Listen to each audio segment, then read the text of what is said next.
மனுஷ ஜென்மா எடுத்தவ முக்கியமாக தெரிஞ்சுக்க வேண்டிய விஷயம்ங்கிறது பரமாத்ம ஞானம். அது உடனே வந்துடாது, எல்லாருக்கும் சித்திச்சுடாது. அதுக்கு பண்ணிட்டே இருக்கணும். அது வேலைங்கிறது இப்ப நமக்கு தெரிஞ்சது நம்ம இந்த ஜென்மாவே நமக்கு தெரியல. பின்னாடி இந்த ஜென்மாவோ வரக்கூடிய ஜென்மாவோ என்னவோ தெரியாது. அதுல அபியாசத்து கௌந்தேய வைராகியனச்ச கிரஹியதே. அபியாசம் பண்ணிட்டே இருக்கணும். பகூனாம் ஜென்மனாம் அந்தே ஞானவான் மாம் பிரபத்தியதே வாசுதேவ சர்வமதி ச மகாத்மா சுதுர்லபா. அந்த மாதிரி தெரிஞ்சுக்கக்கூடிய மனுஷா ரேர், துர்லபம்னு சொல்ற சுவாமியே சொல்ற. வாசுதேவ சர்வமிதி ச மகாத்மா சுதுர்லபா. பகூனாம் ஜென்மனாம் அந்தே ஞானவான் மாம் பிரபத்தியதே. பல ஜென்மாக்களுக்கு அப்புறமா என்ன அடைகிறார்கள் அப்படின்னு சொல்ற. ஆகவே ஒரு ஜென்மாவில சாத்தியமாகக்கூடிய விஷயம் இல்லை எல்லாருக்கும். யாரோ ரொம்ப லட்சத்திலேயோ கோடியிலையோ யாருக்கோ அவ பண்ணிருக்கக்கூடிய புண்ணிய காரிய கிரமங்களுடைய பலனாக அந்த நிலை வரலாம்.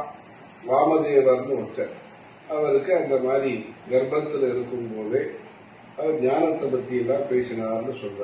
அது ஒரு சத்சந்தானம். அதுக்காகத்தான் இந்த நல்ல கதைகள்லாம் குழந்தை பிறக்கும் போது நல்ல கதைகள்லாம் கேட்டு, கச்சேரி எல்லாம் கேட்டு, ஜபங்கள்லாம் பண்ணி, அது மூலமாக வரக்கூடிய சம்ஸ்காரத்துல நல்ல குழந்தைகள் பிறக்கும் அப்படிங்கிற ஒரு பழக்கமும் அந்த மாதிரி இருக்கு. பிரகலாதெல்லாம் அது மாதிரிதான் பக்தியின் மூலமாக பிறந்ததுனால, நாரதனுடைய உபதேசத்தின் காரணமாக, அதனால நாம பண்ணக்கூடிய தர்ம பிரச்சாரங்களை சின்ன வயசு குழந்தைகளுக்கு பண்ணணும்.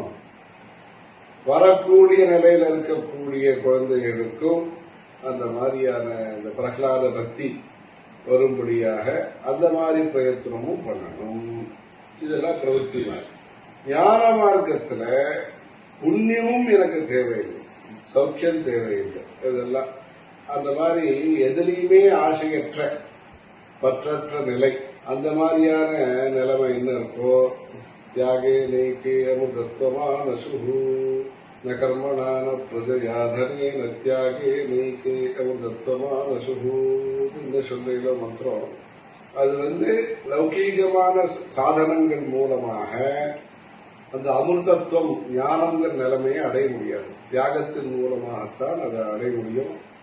ஹர ஹர பார்வதி பதவி ஹர ஹர மகாதேவ.